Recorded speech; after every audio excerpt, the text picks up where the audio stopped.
Franak, good to see you in Ukraine. What brings you to Ukraine this time?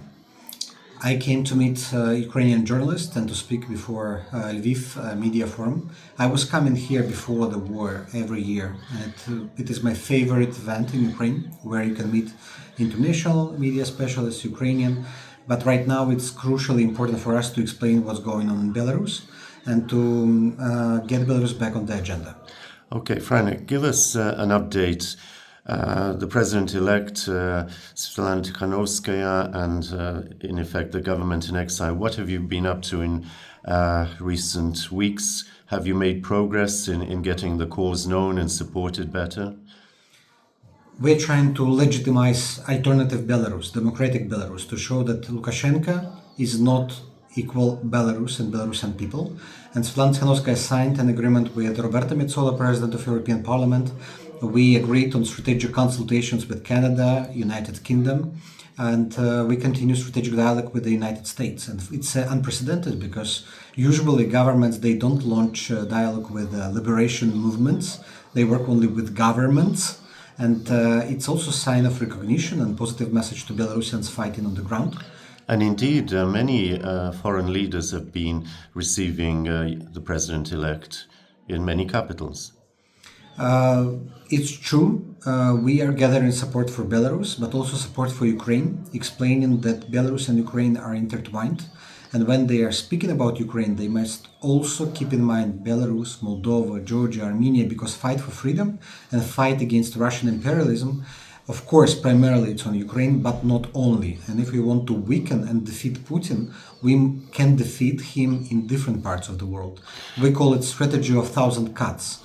Right. We cannot defeat him in one day, so we just harm him in all possible ways. Speaking of thousands, what's your estimate? What's the number of Belarusian exiles currently out of the country because of the Lukashenko regime? Huge number. Minimum 500,000 population left after 2020, another 500,000 left before.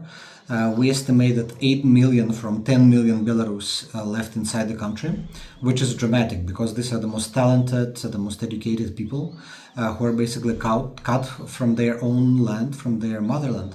And right now they face problems with passports, documents, legalizations, can't update expired documents. And we work with different governments like Germany, Sweden, Denmark recently to asking governments to accept expired passports as valid ones.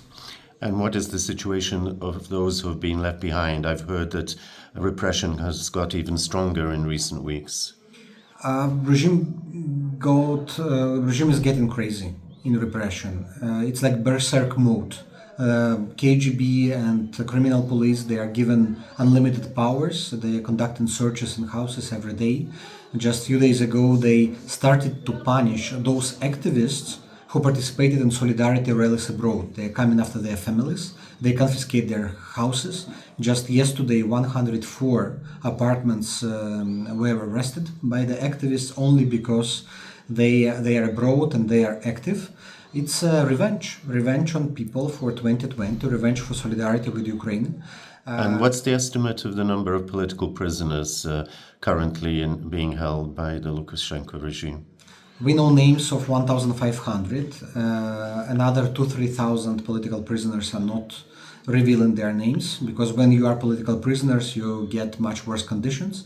And 1,600 minimum, those who already served their 3-4 years terms.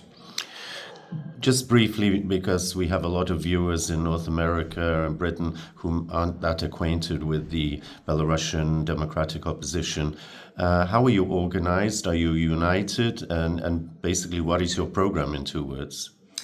Unity is key. When you are fighting totalitarian regime, ruler, dictator, you have to be united no matter what ideology you belong. And Sviatlana Tsikhanouskaya is a president-elect with legitimacy, supported by the people and voted by the people.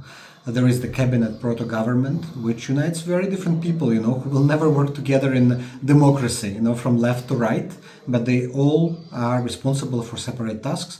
And there is coordination council, where there are hundreds of organizations and representatives discussing strategy, how to abolish the regime, how to support those in exile. And of course, there is underground movement. which is the most important part. Those who spread information, who collect information. There are many people who work for the regime and leak important data to us. There are partisans, and of course there are cyber partisans, our real pride, who just a few weeks ago hacked the KGB database and leaked all the correspondence sent to KGB during the last 9 years. And this revealed names of hundreds of KGB informants. What's next? What are you planning to do in terms of getting your message across and solidifying contacts with others that are in a similar situation, whether in Ukraine or in Georgia or elsewhere? We need to strengthen our alliance of democracies, to help Ukraine and to help Belarus, to return Belarus on the agenda. We have hopes on the Switzerland Peace Summit on Ukraine. We hope that Belarus will not become the consolation prize for Putin, because there is a risk that there will be agreement that, okay, and some voices are saying this, okay, let's give Russia what it wants, including occupied territories, including Belarus, but it doesn't help to solve the situation.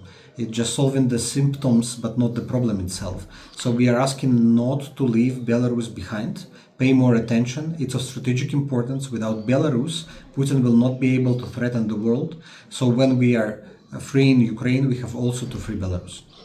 Last but not least, forgive me for a sensitive question.